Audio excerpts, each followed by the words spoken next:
인사드리겠습니다. 성도님 안녕하십니까?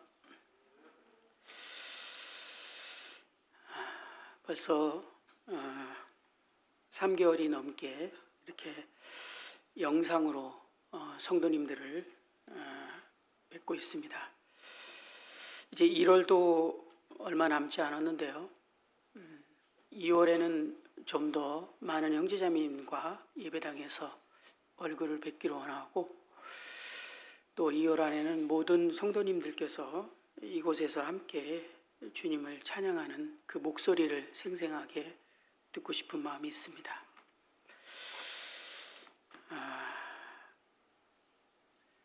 오늘은 마가복음 지난번에 읽어드렸던 말씀을 한번 이어서 교제를 좀 할까 합니다.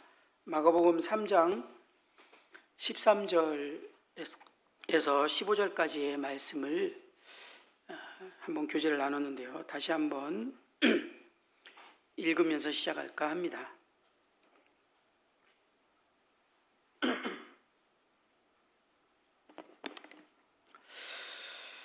마가복음 3장 13절입니다.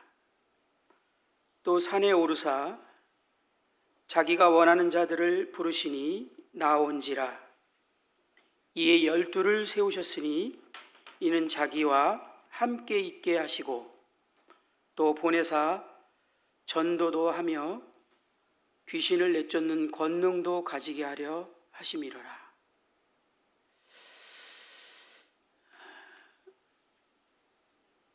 하나님께서 주님께서 자기가 원하는 자들을 택하고 부르셨음을 말씀하고 있습니다. 그 목적이 자기와 함께 하기 위해서라는 그 말씀을 드렸습니다. 당시의 제자들은 주님과 모든 시간을 함께하며 주님을 바라보고 주님을 관찰하고 주님을 배우고, 또 주님이 하시는 말씀을 듣고 주님과 교제하며 주님과 모든 것을 함께 하면서 그들은 주님을 알아가는 시간을 먼저 가졌습니다. 그리고 나서 그들이 이제 비로소 어느 정도 시간이 지난 후에 주님의 뜻을 행할 수 있었습니다. 주님이 우리에게 이 말씀을 통해서 하시고자 하는 말씀은 우리에게 먼저 함께 하기를 원한다라는 그 말씀을 생각하는 시간을 지난번에 가졌습니다. 지난주 수요일에도 우리 형제님을 통해서 미가서 말씀을 통해서 동일한 하나님의 말씀을 들은 기억이 납니다. 미가서 6장 8절에 사람아, 주께서 선한 것이 무엇임을 내게 보이셨나니 여호와께서 내게 구하시는 것은 오직 정의를 행하며 인자를 사랑하며 겸손하게 내 하나님과 함께 행하는 것이 아니냐라는 말씀을 통해서 하나님이 우리에게 원하시는 것, 그것은 우리가 하나님과 함께 하는 것임을 들은 기억이 아직도 마음에 남아 있습니다. 이 하나님께서 이 말씀을 하기 전에 먼저 앞에 있는 구절을 보게 되면 6절에 이런 표현을 하고 있죠. 내가 무엇을 가지고 여호와 앞에 나가며 높으신 하나님께 경배할까? 내가 번제물로 일련된 송아지를 가지고 그 앞에 나아갈까? 여호와께서 천천의 수양이나 만민의 강물 같은 기름을 기뻐하실까? 내 허물을 위하여 내 마다들을 내 영혼의 죄로 말미암아 내 몸의 열매를 드릴까? 참으로 아버지 하나님께 자신이 무엇을 드리고 어떻게 나아가기를 이제 하나님께서 원하실까 고민하는 그 대답에 하나님께서는 나와 너가 함께 하는 것이다 라고 하나님이 말씀하신 것을 우리는 이 말씀을 통해서 듣게 됩니다. 하나님이 정말 원하시는 것은 먼저 우리 자신이며 우리가 교제하기를 원하시고 우리와 함께 하기를 원하시고 또 그것을 통해서 우리가 하나님을 제대로 알게 되기를, 깊이 정보가 아닌 경험을 통해서 하나님을 알게 되기를 원하고, 그 알게 된 하나님을 통해서 우리가 믿음이 성장하고 더 자라서 하나님의 뜻을 행할 때 참으로 하나님을 신뢰하고 하나님에 대한 믿음으로, 그분에 대한 사랑으로, 그분에 대한 신뢰로 그분의 뜻을 행하기를 원하시는 것을 우리가 생각해 볼 수 있는 시간이 되고 있습니다. 제가 몇 주 전에, 제가 기억하기로는 12월의 마지막 주 30일 날로 기억을 하고 있는데요, 수요 모임을 오기 위해서 이제 집을 나섰습니다. 제가 이제 한 7시 정도는 교회를 도착하기 때문에 한 6시 정도면 미리 출발을 이렇게 합니다. 집에서 이제 나와서 차에 타서 시동을 켰는데 시동이 걸리지 않았어요. 전혀 아무 반응을 하지 않아서 좀 당황을 했습니다. 한두 번 더 이렇게 시동을 시도해 보고서 이제 파악이 된 것은 배터리가 완전히 방전이 돼 버린 상태를 이제 확인하게 됐습니다. 제가 아무리 생각해도 원인이 없어 보이긴 했습니다. 왜냐하면 뭐 불이 켜져 있거나 뭐가 이렇게 배터리가 나갈 만한 상황이 아닌 것 같았는데 배터리가 완전히 나가서 출발할 수 없었습니다. 좀 당황스럽기도 했고, 그래서 빨리 이제 보험 회사에 전화해서 출동을 요청을 했습니다. 보험회사 출동이 가능하다는 게 참 이럴 때는 참 감사하죠.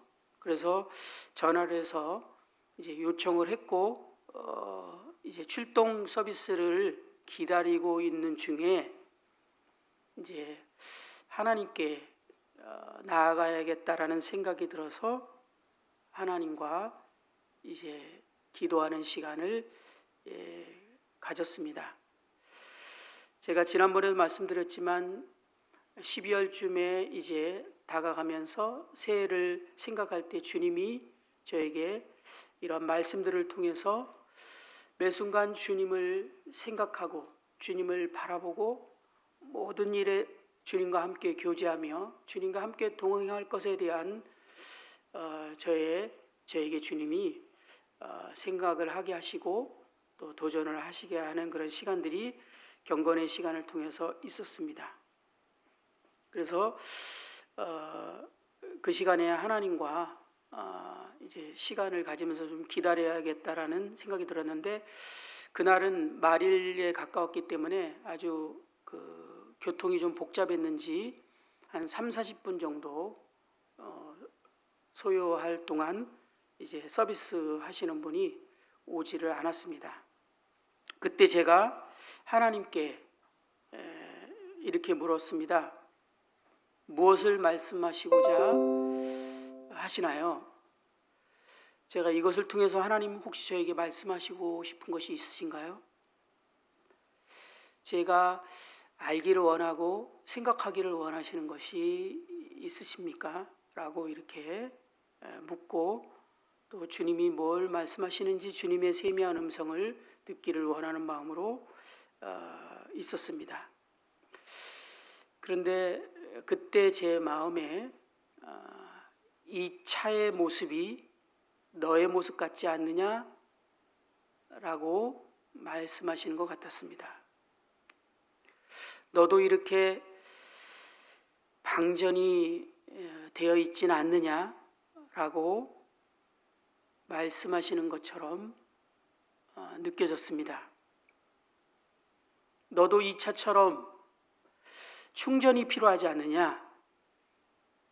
라고 말씀하시는 것처럼 들렸는데요. 사실은 이 음성이 저에게는 생각보다 크게 들려오는 것 같았습니다. 그러면서 제가 느끼고 있었지만 다시 한번 생각하게 되었습니다. 저의 모습을 돌아보고 생각하는 시간들이 있었는데요. 제가 예전처럼 제 마음이 주님을 향한 뜨거운 마음, 주님을 사랑하는 그러한 뜨거운 마음, 그런 것들이 식어 있는 것들을 인식할 수 있었고, 제가 그것들을 순간순간 인식했지만 깊이 그것을 제 마음에 생각하고 그것으로 인해서 좀 더 주님 앞에 깊이 나아가지 않고 있는 그런 모습들을 주님께서 보시고 저에게 그러한 생각을 더 깊이 하시게 하시려고 허락하신 상황이 아닌가라는 생각이 들어졌습니다.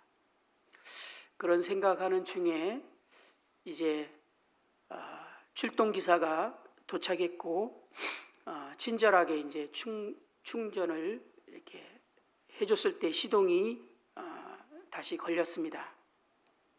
마음이 좀 이렇게 조급하기는 했습니다. 왜냐하면 교회에 이제 저희 아내가 가서 찬양을 이제 미리 연습을 해야 되고 또 준비를 해야 되고 모임 준비를 해야 되는데 시간이 점점 다 지나가고 있었기 때문에 그렇지만 주님께서 이 시간을 통해서 저에게 하시고자 하는 말씀이 있으시다고 생각했기 때문에 또 이 시간이 저에게 헛된 시간이 아니라는 생각이 들기는 했습니다. 출동기사가 떠나면서 그런 말을 툭 던지고 떠났습니다. 최소한 30분은 충전하고 출발해 주세요. 제 마음은 바로 출발을 하고 싶은, 이 차량을 이제 움직이고 싶은, 사용하고 싶은 마음이 들었지만 출동기사는 30분 정도는 충전을 하라고 이렇게 얘기해 주고 떠났습니다. 제 마음과 또 주님의 마음이 같이 교차하는 그런 순간 같기도 했습니다. 그 출동기사의 말은 잠깐 또 그런 생각을 하고 또 잊어버리지 말고 좀 이 생각을 진지하게 하고 또 어떻게 할 것인지에 대해서 생각할 것을 요구하는 것 같은 말을 툭 던지는 음성처럼 들렸습니다. 그러면서 이 마가복음 3장에 있는 말씀이 주님이 나중에 보여주신 말씀입니다. 주님께서 저를 부르신 이유는 저와 함께 먼저 있기를 원하시는구나. 예수님의 이 땅 가운데 살았던 삶의 모습을 보면 참 주님은 이 말씀과 같이 사셨음을 보게 됩니다. 누가복음 5장 말씀을 한번 우리 볼까요? 누가복음 5장입니다.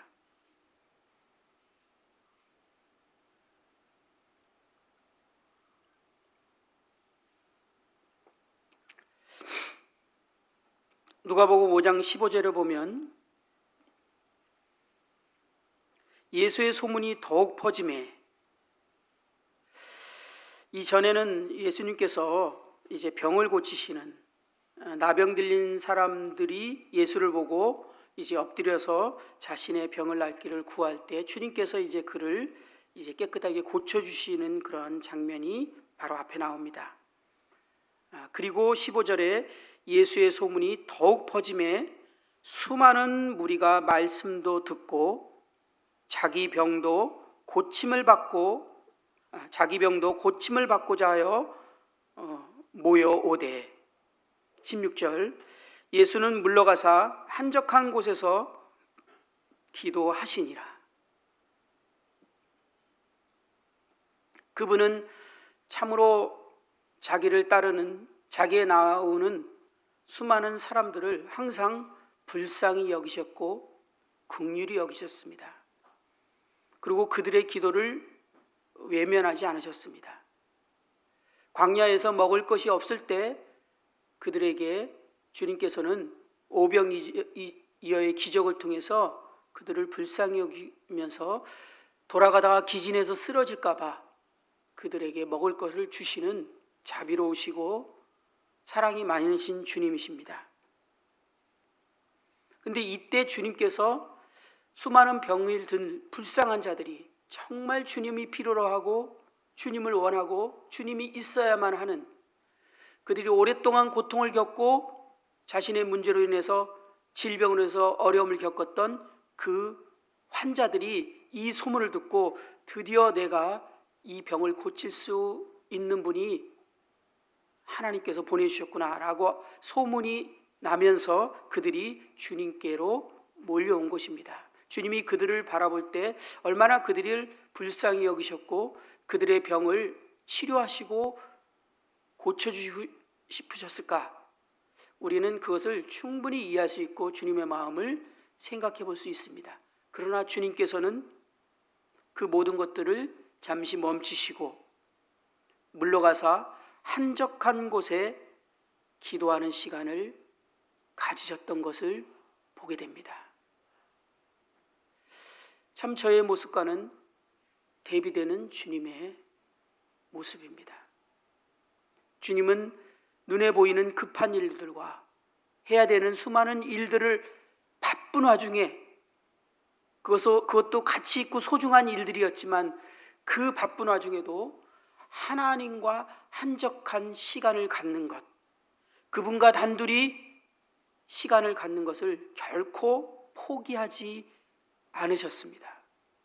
그것도 많은 사람들이 몰려오는 이 급한 상황 가운데서도 주님이 아버지 하나님과 시간을 갖기로 마음을 먹으셨던 그것들을 포기하지 않고 한적한 곳에 가시는 것을 보게 됩니다. 아니, 어쩌면 그 많은 일들을 행하기 전에 먼저 하나님 앞에 시간을 갖고 있는 것을 또 우리는 생각해 볼 수 있게 됩니다. 뿐만 아니라 주님께서는 주님 아버지 하나님과 한적한 그런 시간을 그 무엇보다도 우선으로 삼고 중요하게 가졌을 뿐만 아니라 그 하나님 아버지와 함께했던 그 시간과 그것들을 그대로 사역의 연장선에서 그분의 섬김에서 그 시간들을 이어가고 있음을 우리는 성경을 통해서 쉽게 확인할 수 있게 됩니다. 요한복음 5장 30절에 주님의 표현은 내가 아무것도 스스로 할 수 없노라 라고 말씀하고 있는 것을 봅니다. 그러면서 주님은 많은 것들을 행하고 계십니다. 무슨 의미일까요? 아버지가 함께하지 않고서는 그 어떤 것도 할 수 없다라고 표현하고 계신 것입니다. 8장 28절에는 이렇게 표현합니다. 내가 스스로 아무것도 하지 아니한다라고 이렇게 주님은 스스로 그 어떤 것도 스스로 혼자 하지 않고 있다라고 표현하고 계십니다. 모든 것을 그 섬김 가운데서 모든 바쁜 상황 가운데서도 아버지 하나님과 홀로 조용한 시간을 가진 그 주님과 교제하고 주님과 친밀한 인격적인 관계를 갖고 있는 그 시간이 섬김 가운데서도 그대로 연장선인 것을 보게 됩니다. 14장에는 이런 표현도 합니다. 내가 너희에게 이르는 말은 스스로 하는 것이 아니다. 요한복음 14장 10절에 보면 주님께서는 자신이 하고 있는 그 모든 말조차도 내 스스로 하는 말이 아니라 아버지 하나님께서 하라고 하시는 말씀을 하고 계시고 있는 것을 보게 됩니다.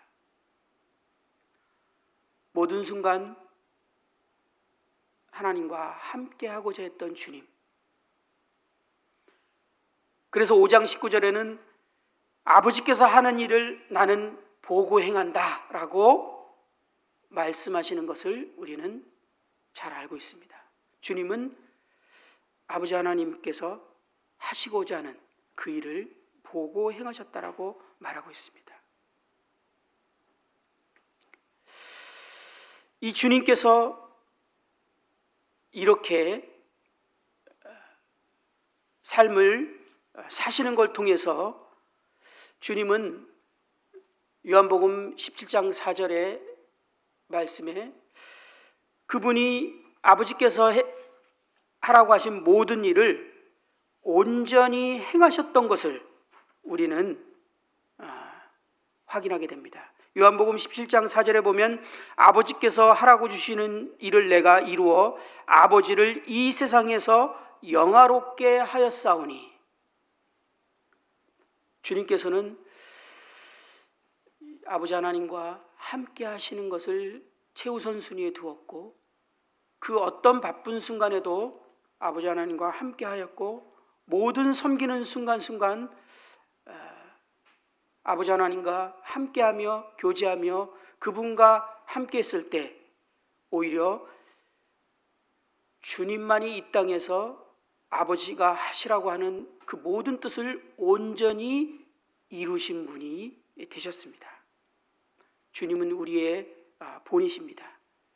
저희들이 참 이러한 주님의 삶을 본받아야 되지 않을까라는 생각이 들어집니다. 이 말씀은 주님이 저에게 보여주시고 생각하게 한 말씀들입니다. 그러면서 마태복음 20장에 있는 포도원의 비유의 말씀이 생각이 났습니다. 마태복음 20장 말씀을 한번 보도록 하겠습니다. 마태복음 20장입니다.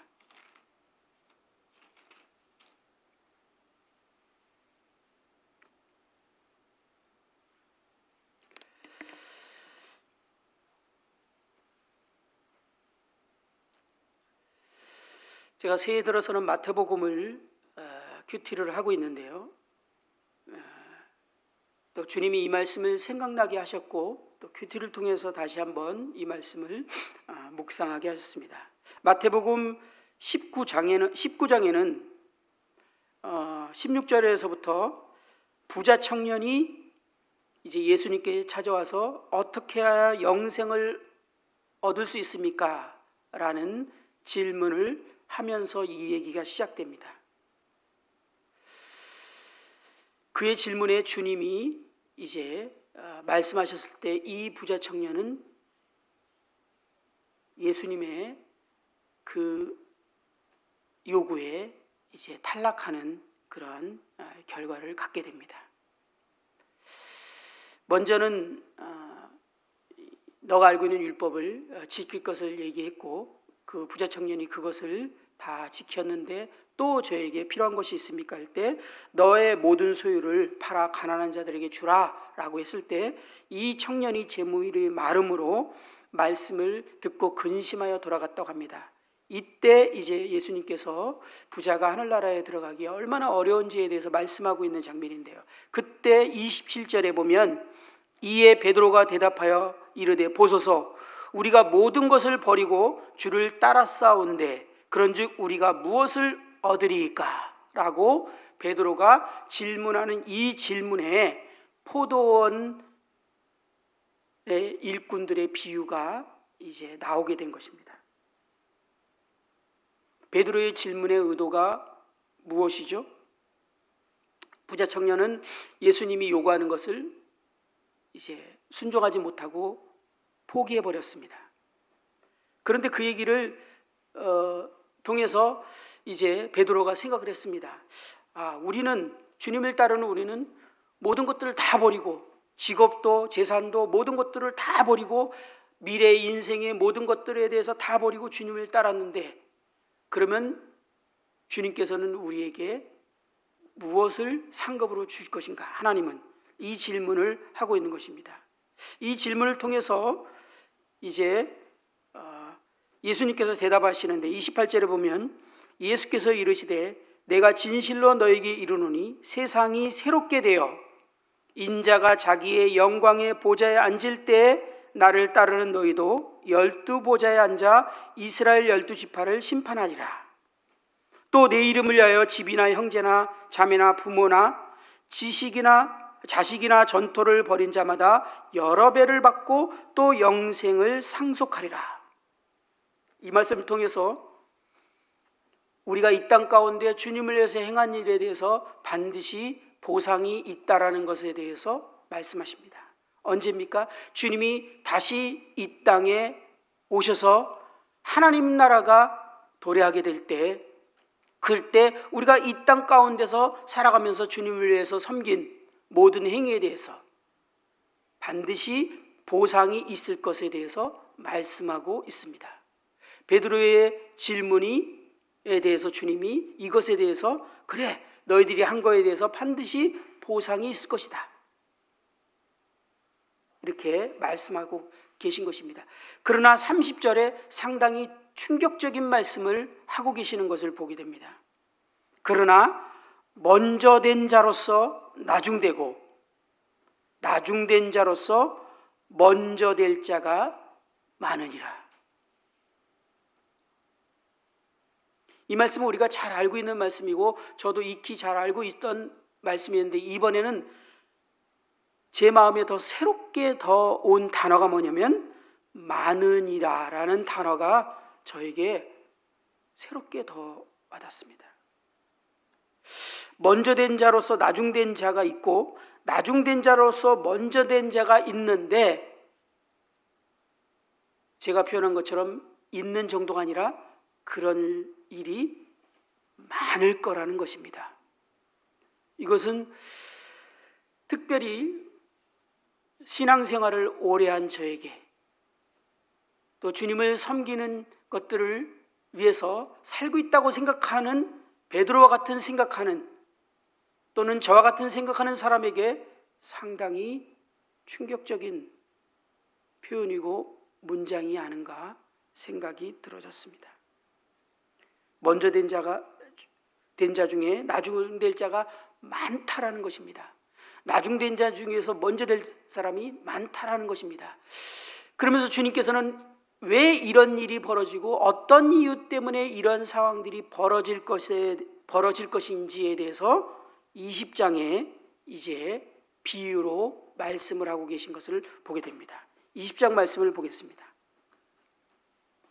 천국은 마치 품꾼을 얻어 포도원에 들여보내려고 이른 아침에 나간 집주인과 같으니, 그가 하루 한 데나리온씩 품꾼들과 약속하여 포도원에 들여보내고 또 제3시에 나가보니 장터에 놀고 서 있는 사람들이 또 있는지라.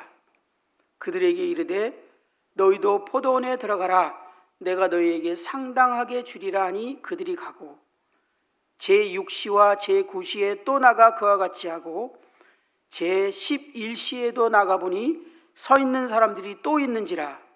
이르되 너희는 어찌하여 종일토록 놀고 여기 서 있느냐. 이르되 우리를 품꾼으로 쓰는 이가 없음이니이다. 이르되 너희도 포도원에 들어가라 하니라. 젊음에 포도원 주인이 청지기에게 이르되 품꾼들을 불러 나중에 온 자로부터 시작하여 먼저 온 자까지 삭을 주라 하니 제11시에 온 자들이 와서 한 데나리온씩 받거늘 먼저 온 자들이 와서 더 받을 줄 알았더니 그들도 한 데나리온씩 받은지라. 받은 후 집주인을 원망하여 이르되 나중에 온 이 사람들은 1시간밖에 일하지 아니할거늘 그들을 종일 수고하여 더위를 견딘 우리와 같게 하였나이다. 주인이 그 중에 한 사람에게 대답하여 이르되 친구여, 내가 내게 잘못한 것이 없느라 내가 나와 한 데나리온의 약속을 하지 아니하였느냐. 내 것이나 가지고 가라. 나중 온 이 사람에게 너와 같이 주는 것이 내 뜻이니라. 내 것을 가지고 내 뜻대로 할 것이 아니냐. 내가 선함으로 너가 악하게 보느냐. 이와 같이 나중된 자로서 먼저 되고 먼저 된 자로서 나중 되리라. 주님께서 포도원의 비유를 통해서 이 베드로의 질문에 대답을 합니다. 여기서 주님이 이 비유를 하면서 또 다시 한번 강조를 합니다. 먼저 된 자로서 나중 된 자로서 먼저 되고 먼저 된 자로서 나중 되리라.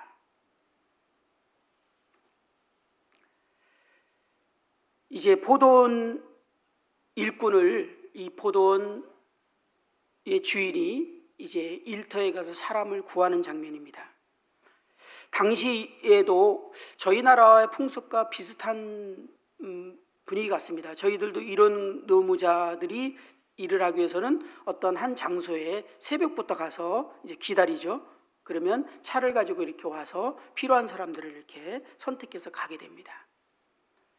여기도 동일한 그런 장면이 나오게 됐는데요. 당시의 일용노무자들은 새벽부터 이제 고용자를 기다리고 있었습니다. 하루의 일은 새벽 6시부터 저녁 6시까지 진행되는 것이 그 당시에 일반적인 일용노무의 일이었습니다. 그리고 하루를 일하면 일반적으로 한 데나리온을 받게 됐습니다. 포도원 주인이 포도원 일꾼을 구하기 위해서 새벽 6시에 이제 일꾼들을 데리고 이제 포도원으로 가게 됩니다. 그리고 한 데나리온을 주겠다고 약속을 하게 됩니다. 그런데 제3시에 이제 주인이 그곳에 왔을 때 이 제3시는 오전 9시입니다. 이스라엘 시계로 제3시는 우리나라의 오전 9시인데 9시에 왔는데도 그들이 다른 곳으로 일하러 가지 않고 거기서 우두커니 서서 있는 것을 이제 포도원 주인이 보게 됩니다. 포도원 주인이 묻습니다. 너희들은 왜 일하러 가지 않고 여기에 이렇게 있느냐? 그들이 말합니다. 저희들이 오늘은 일할 터가 없는 것 같습니다. 아무도 우리를 불러주지 않아서 그냥 여기에 있습니다. 그래서 포도원 주인은 그들을 안타깝게 여기고 이제 그들을 이제 포도원으로 가서 일할 것을 이제 얘기하고 데리고 가게 됩니다. 제6시에도 이 제6시는 12시입니다. 점심시간이 단 12시에도 동일하게 이 6시와 9시에 사람들이 일을 하지 못하고 그곳에 서 있는 것을 이렇게 우리는 보게 됩니다. 그들이 12시가 됐는데도 집에 돌아가지 않고 거기에 서 있는 것은 우리가 조금 상상해 보면 그들의 마음이 어떤지를 조금 생각해 볼 수 있습니다. 집에 돌아가서는 안 되는 사람들이었던 거예요. 오늘 하루 품삯을 벌지 않으면 오늘 하루 먹을 수 없는, 오늘 저녁을 굶어야 되는, 내일 굶어야 될지 모르는 그러한 사람들이었기 때문에 그 아쉬움에 혹시 뒤늦게라도 일거리가 있지 않을까라고 생각하면서 돌아가지 않고 있는 사람들이었던 것입니다. 이 부분을 생각할 때 예전에 참 저희 어머니가 생각이 납니다. 저희 아버님이 4살 때 돌아가시고 저희 어머니가 하루하루 품삯으로 먹고 살 때 특히 겨울에 눈이 너무 심하게 오거나 추워서 나가지 못하면 저희들은 그 다음날 연탄을 불을 떼지 못하거나 밥을 먹지 못했습니다. 5남매인 저희는 정말 소위 말하는 찢어지게 가난했어요.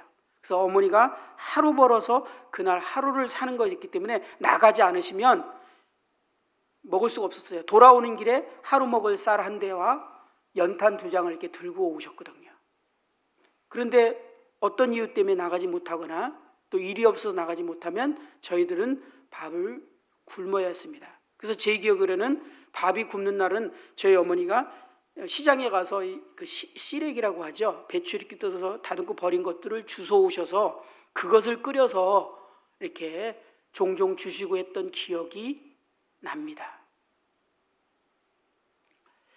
이 사람들이 아마 그런 사람들이 이 당시에 얼마나 가난한 시대였습니까? 이 사람들도 그러지 않았나 싶습니다. 그래서 그런지 그들은요, 이 9시나 12시에 포도원 주인이 자기를 부를 때 가격에 대해서 흥정하는 장면이 없습니다. 그냥 불러주는 것만 해도 감사했고 몇 푼을 주듯인지 그냥 일만 할 수 있으면 감사한 마음으로 가고 있는 장면을 봅니다. 새벽에 6시에 부른 그들에게는 한 데나리온을 줄 것을 약속을 하고 가지만 9시와 12시에 불렀던 이들에게는 그런 약속하는 장면이 없습니다. 그런데 제9시에도 이러한 상황이 또 벌어졌던 것입니다. 9시는 오후 3시입니다. 오후에 3시에도 집에 돌아가지 않고 그 일용 노무자를 뽑는 그곳에서 서성거리며 있었다라는 것은 그들의 상태가 얼마나 참 안타까운 상황이고, 처자식이 집에서 아버지가 일하고 돌아와서 돈을 가지고 먹을 것을 가지고 돌아오기를 기다리고 있는 가장이 아니었는가 생각만 해도 가슴이 정말 울컥하지 않습니까? 그래서 돌아갈 수가 없었어요. 이 돌아갈 면목이 없었어요.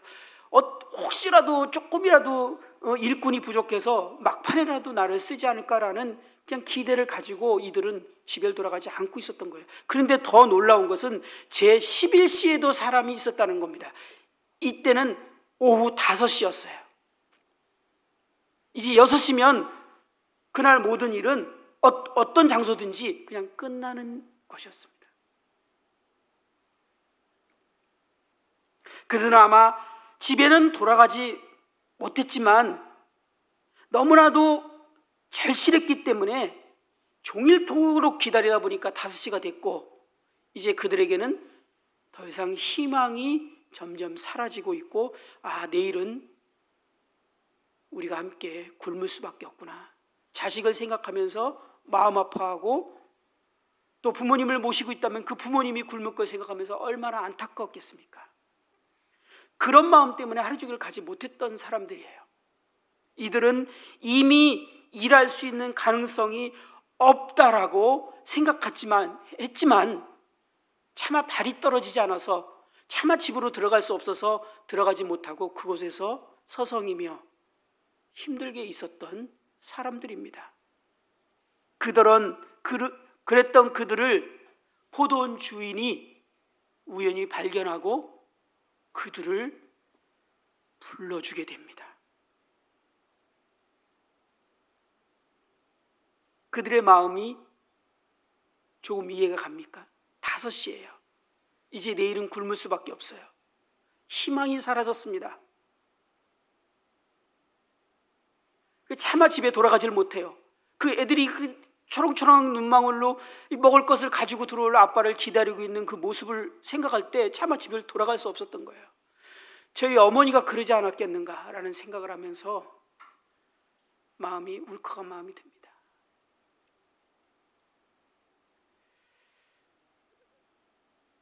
하루는 제가 기억하기로는 제가 말씀을 드린 적이 있었는지 모르겠는데, 일하러 나가지 못하셨어요. 저희 어머니가 방에 계시더라고요. 저는 어린 마음에 우리 어머니가 일 나가지 못하시면 내일 밥을 굶어야 된다는 것을 몰랐어요. 그런데 참 철없게도 저희 작은 누나가 우리 동네에 서커스단이 왔다라는 거예요. 얼마나 어린 마음에 보고 싶었겠어요. 근데 엄마한테 거기 보내달란 말을 직접은 못하고 저를 꼬셨어요. 그때 제가 한 7살, 8살쯤밖에 안 된 어린아이였을 거예요. 기억에. 엄마한테 서커스 좀 보게 해달라고 졸라봐. 또 누나 말 듣고 철없이 엄마한테 가서 엄마 나 서커스 보여줘 라고 졸른 거예요. 징징대면서. 근데 저희 어머니가 이렇게 누워 있었는데, 등을 이렇게 돌리고 누워 있었는데 뒤에서 엄마에서 졸리고 있는데, 어머니가 그 얘기를 듣다가 갑자기 노래를 하기 시작하는 거예요. 근데 노래가 참 구슬픈 노래이긴 했는데 저희 어머니가 노래를 꽤 잘하셨거든요. 노래를 한 곡, 2곡 부르는데 아무 말 대답 안 하시고 노래를 계속 부르시는 거예요. 그러니까 어머니가 노래를 부르니까 저는 좀 용기가 더 났어요. 엄마 기분 나쁘지 않는가 보다. 그러면서 엄마한테 더 졸랐어요. 엄마 나 가고 싶어 막 그래. 근데 이 노래가 끊어지지 않고 계속 이어지는데 뭔가 느낌이 이상해. 그래서 어머니가 누워있는 몸을 짚고 이렇게 해서 얼굴을 또 봤는데,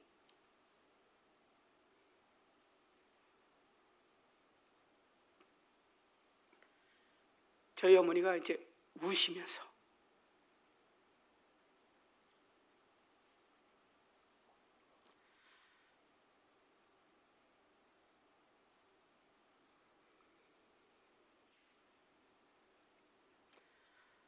죄송합니다. 우시면서 노래를 하고 계셨어요. 그때 저도 모르게 뭔가가 지금 잘못됐구나.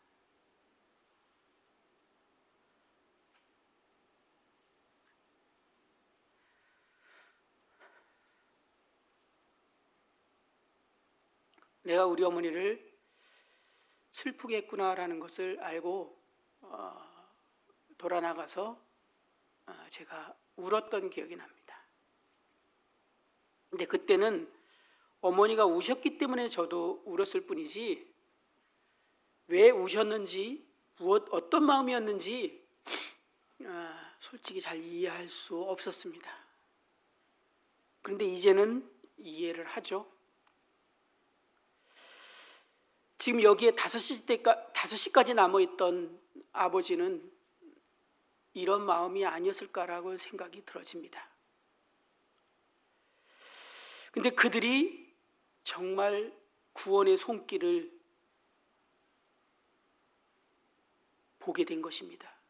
이 포도원 주인이 그들에게 구원의 손길을 내밀었어요. 얼마나 기뻤을까요? 얼마나 감사했을까요? 그리고 그들이 포도원에 갔을 때 그들은 어떤 마음으로 그 일을 1시간이지만 주인이 더 하라고 했으면 아마 몇 시간이라도 더 했을 것입니다. 기쁜 마음으로, 감사한 마음으로, 즐거운 마음으로, 또 이 주인에 향한 그 감사함과 주인이 원하는 그 마음을 기쁘게 해주고 흡족하게 하기 위해서 일하지 않았을까? 우리는 쉽게 생각해 볼 수 있습니다.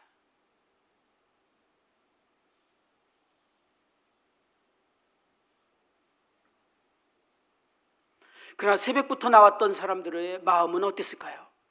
처음에 자기들이 여러 사람 중에 자기를 선택했을 때 좋았을 것입니다. 기뻤을 거예요. 이 포도원 주인이 우리의 체구를 보고 우리의 모습을 보고 또 우리가 일 잘하는 걸 보고 우리를 뽑았구나.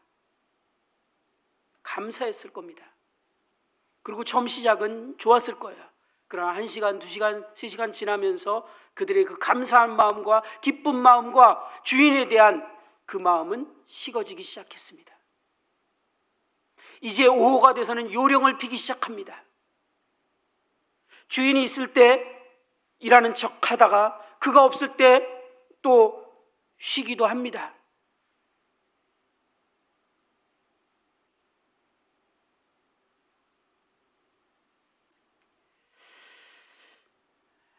이 비유의 목적은 성도의 보상은 반드시 섬김의 시간이나 양이 아닌 주어진 기회를 어떤 마음으로 어떤 동기로 했느냐에 대한 교훈을 우리에게 주고 있는 것입니다.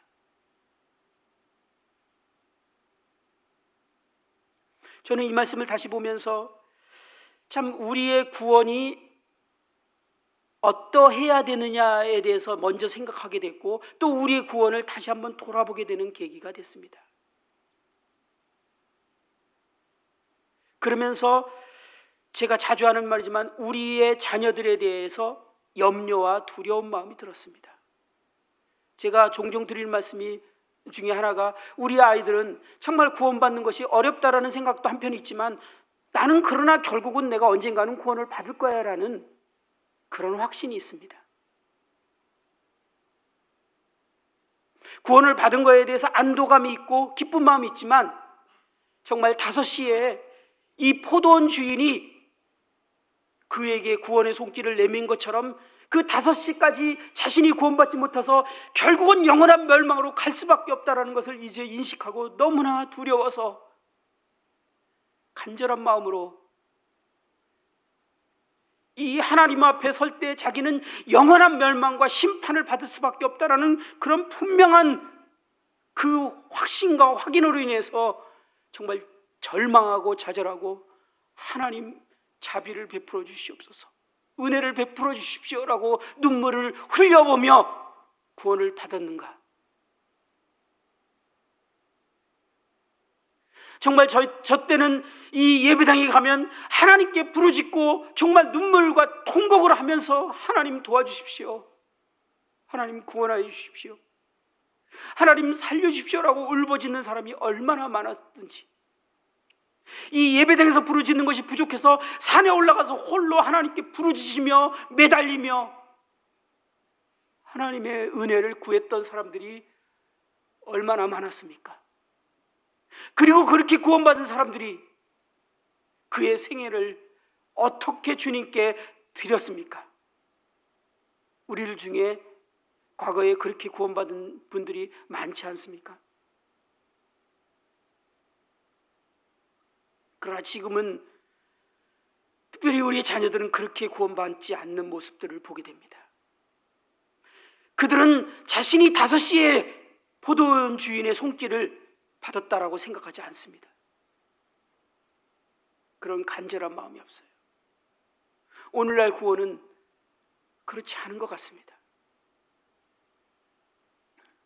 그래, 여기서 주는 교훈은 그것보다는 우리가 처음 구원받았을 때 어떤 마음으로 구원을 받았는가를 생각해 보게 됩니다.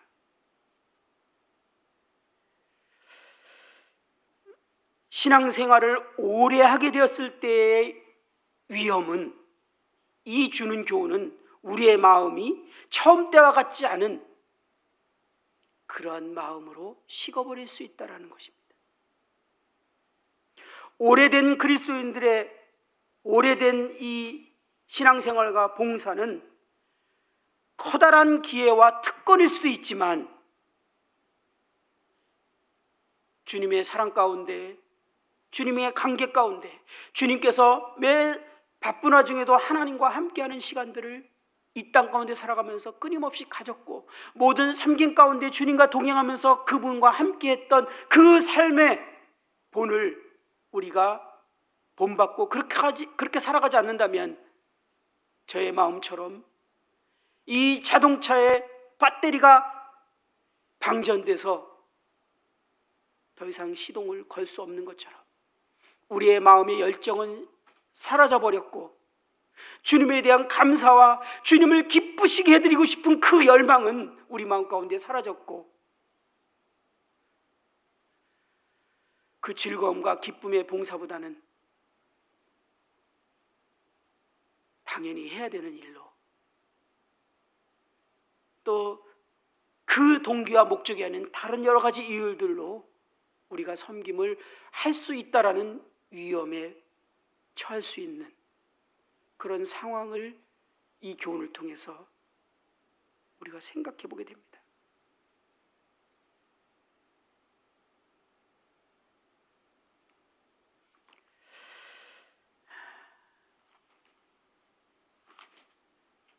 우리는 너무나 자주 접하기 때문에 이제 더 이상 별로 읽을 필요를 느끼지 못하는 에베소서의 교회의 요한계시록에 말씀하셨던 주님의 음성을 다시 한번